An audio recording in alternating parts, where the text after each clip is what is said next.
आप लोगों का एक सबसे बड़ा डाउट था कि इस बाइक का ग्राउंड क्लियरेंस कितना है।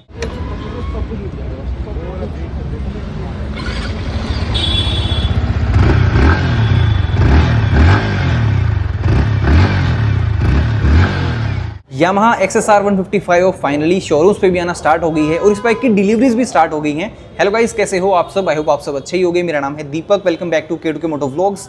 आज इस वीडियो में हम डिटेल में बात करने वाले हैं यामाहा XSR 155 सिल्वर कलर के बारे में। आप लोगों का एक सबसे बड़ा डाउट था कि इस बाइक का ग्राउंड क्लियरेंस कितना है। तो एक्चुअल में यामाहा ने इस बाइक का जो ग्राउंड क्लियरेंस अपनी वेबसाइट पे मेंशन किया है वो है मिनिमम ग्राउंड क्लियरेंस 120 mm का। बट एक्चुअल में मैंने इस बाइक का ग्राउंड क्लियरेंस टेस्ट किया है और MT-15 के जितना ही इसका एक्चुअल आपको ग्राउंड क्लियरेंस मिलेगा 170 mm का। तो बाइक का ग्राउंड क्लियरेंस काफ़ी अच्छा है, डिसेंट है मतलब। तो ईजिली बाइक स्पीड ब्रेकर्स पे और पोर्ट होल्स पे यहाँ से टच नहीं होगी।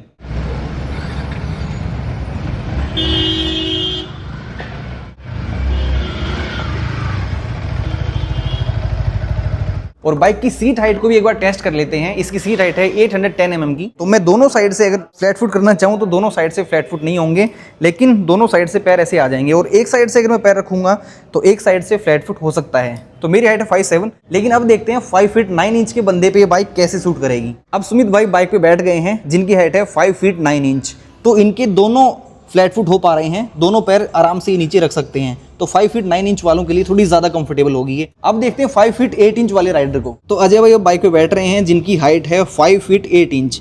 और 5 फीट 8 इंच वाला जो राइडर होगा वो फ्लैट फुट ऑलमोस्ट हो ही रहे हैं। वैसे तो ऑलमोस्ट फ्लैट फुट हो गए हैं। तो 5 फीट 8 इंच अगर आपकी हाइट है तो ऑलमोस्ट फ्लैट फुट हो ही जाएंगे।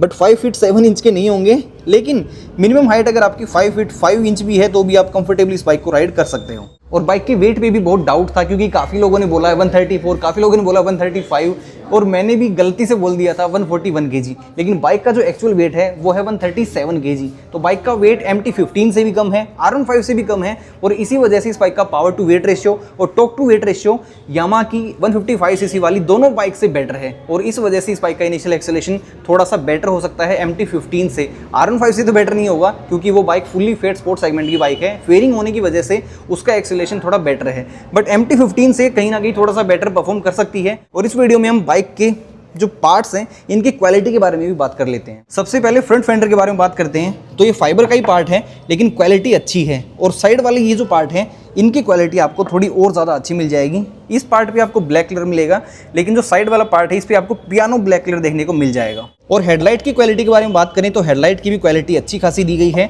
ऊपर वाला जो पार्ट है इस पे आपको ब्लैक कलर मिलेगा, लेकिन पीछे वाले पार्ट पे आपको सिल्वर कलर मिल जाएगा। और ऑल ओवर जो फिनिशिंग है, फिट एंड फिनिशिंग इसकी अच्छी लग रही है देखने में। LED इंडिकेटर्स हैं, काफ़ी स्लिक डिज़ाइन के हैं और इनकी भी फिनिशिंग काफ़ी अच्छी आ रही है। ये वाले जो पार्ट हैं, जो साइड ब्रैकेट है हेडलाइट की, इसकी क्वालिटी आपको अच्छी मिल जाएगी और ये मेटल का पार्ट है। बाइक में 37 mm के अपसाइड डाउन फ्रंट फोक्स दिए गए हैं और इस कलर में आपको ब्लैक कलर के मिलेंगे। और कहीं ना कहीं थोड़े से स्टीफर साइड ही होने वाले हैं और डिटेल में बताएंगे राइड रिव्यू में। फ्रंट में जो टायर है ये आपको नॉन रेडियल मिलेगा, 100 सेक्शन का, 100/80 सेक्शन। 282 mm की फ्रंट में डिस्क ब्रेक है, बाइब्रेक के ब्रेक कैलिपर्स हैं और ब्लैक कलर के अलॉय व्हील्स इसके अंदर आपको मिलेंगे। मल्टी स्पोक अलॉय व्हील्स का डिज़ाइन आपको मिल जाएगा।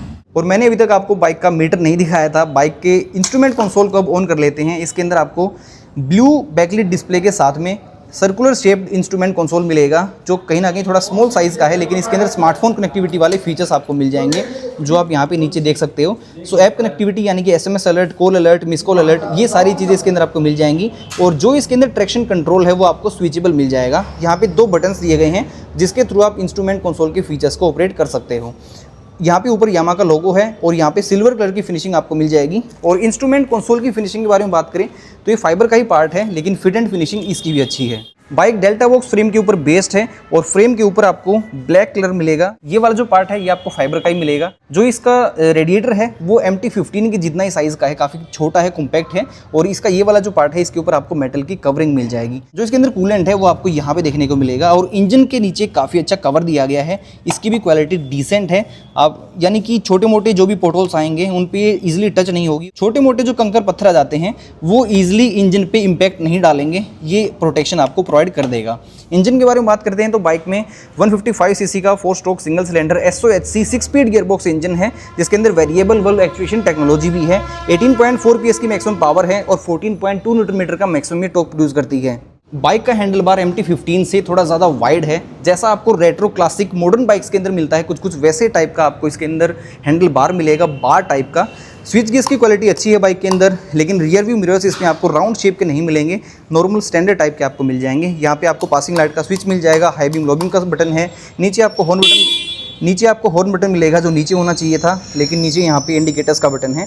राइट साइड में आते हैं तो यहाँ पे इंजन किल स्विच है और यहाँ पे आपको हज़ार लाइट बटन मिल जाएगा। बाइक का जो की स्लॉट है वो आपको टैंक पे ही देखने को मिल जाएगा और सिल्वर कलर में बाइक का जो फ्यूल टैंक है वो दोनों साइड में आपको यहाँ पे सिल्वर कलर का देखने को मिलेगा, जो ग्लोसी कलर है, मैट नहीं है। यामाहा का 3D एम्बेड लोगो है जो ब्लैक कलर में आपको मिलेगा और XSR का 3D एम्बेड लोगो आपको फ्यूल टैंक के बीच में मिल जाएगा। और यहाँ पे ऊपर की जो प्लास्टिक की कवरिंग दी गई है वो ब्लैक कलर की है, जिसपे E20 की बैजिंग आपको यहाँ मिल जाएगी। अब सीट के बारे में बात करें तो बाइक में टक एंड रोल टाइप की सिंगल पीस सीट दी गई है। सीट पे स्पेस बहुत ज़्यादा नहीं है, बाकी बाइक्स के कंपैरिजन में अगर देखें तो रोनिन की सीट भी इतनी ही है, बहुत बड़ी नहीं है, और हंटर की भी सीट लगभग इतनी है।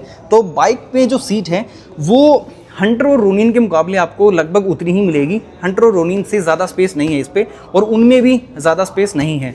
तो लेडीज़ की अगर बात करें तो लेडीज़ यहाँ पे बैठ सकती हैं इजीली। अगर राइडर बहुत ज़्यादा हेल्दी नहीं है तो पिलियन के लिए स्पेस अच्छा खासा है, लेकिन राइडर अगर बहुत ज़्यादा हेल्दी है तो फिर पिलियन के लिए स्पेस कम है।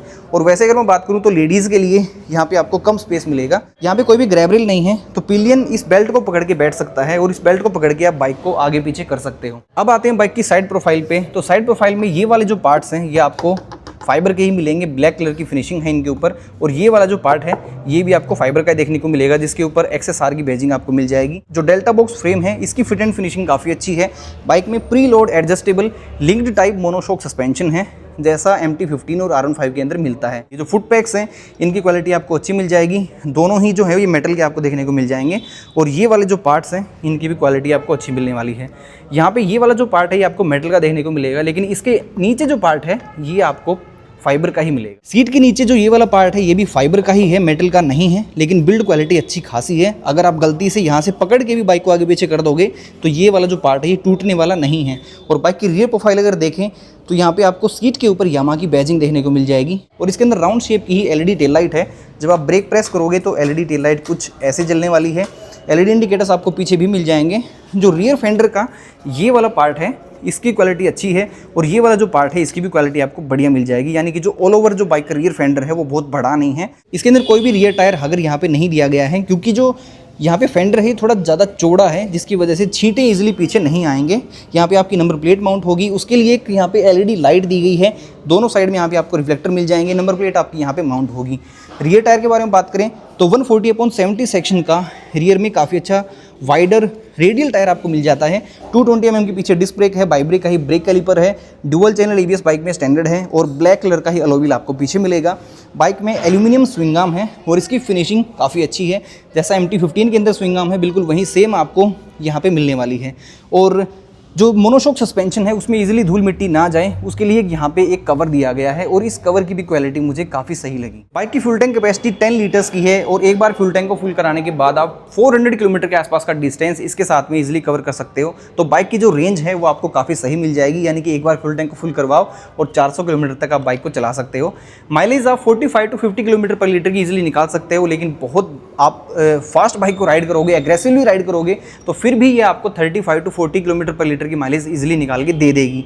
टॉप स्पीड है इसकी around 140 to 145 kilometre per hour, क्योंकि बाइक का जो रेव बैंड है वो 12,000 RPM तक जाता है, जिसकी वजह से बाइक की टॉप स्पीड काफ़ी अच्छी निकल के आती है। और वेरिएबल बल्ब एक्चुएशन टेक्नोलॉजी होने की वजह से VV एक्टिवेट हो जाता है 7,400 RPM से ऊपर जाने के बाद, और फिर बाइक के अंदर आपको पावर थोड़ी और ज़्यादा अच्छी मिलती है। अब एक बार बात करते हैं बाइक के ऑल ओवर लुक्स के बारे में। तो बाइक जो है वो बहुत ज़्यादा बड़ी नहीं है। अगर आपको MT-15 पसंद है तो MT-15 की जितनी ही बाइक की ऑल ओवर लेंथ आपको मिलेगी, विड्थ भी लगभग उतनी है। सो अगर आप TVS की रोनिन या फिर हंटर लेने वाले हो तो लगभग उन्हीं के जितना साइज़ आपको बाइक का मिल जाएगा। लेकिन जो होंडा की CB350 RS है वो थोड़ी सी बड़ी बाइक्स हैं, जैसे रॉयल एनफील्ड की क्लासिक है वो थोड़ी बड़ी बाइक है, लेकिन इसका साइज़ जो है वो आपको रोनिन और हंटर 350 के जितना ही मिलेगा। बाइक का जो व्हील बेस है वो 1325 mm का व्हील बेस बाइक का। इसके साथ में आप इजीली टर्न ले सकते हो, यू टर्न्स लेना भी इसके साथ में आसान ही रहेगा। और डुअल चैनल ABS बाइक में स्टैंडर्ड है और वो स्विचेबल टाइप का नहीं है, तो आप रियर व्हील के ABS को तो ऑफ यहाँ पे नहीं कर पाओगे। सो बाइक अभी शोरूम पे अवेलेबल है। हम खड़े हैं अभी नजफगढ़ में, Stallion brothers Najafgarh Stallion brothers Yamaha showroom पे बाइक अवेलेबल है। आप आगे एक बार टेस्ट राइड लेके देख सकते हो और बाइक की बुकिंग भी ओपन है और डिलीवरीज भी स्टार्ट हो चुकी हैं। सो बाइक का एक शोरूम प्राइस है 1,49,999 यानी कि 1,50,000 रुपये और ऑनरोड प्राइस इस बाइक का दिल्ली में रहने वाला है 1,81,000 रुपये, 1,81,000।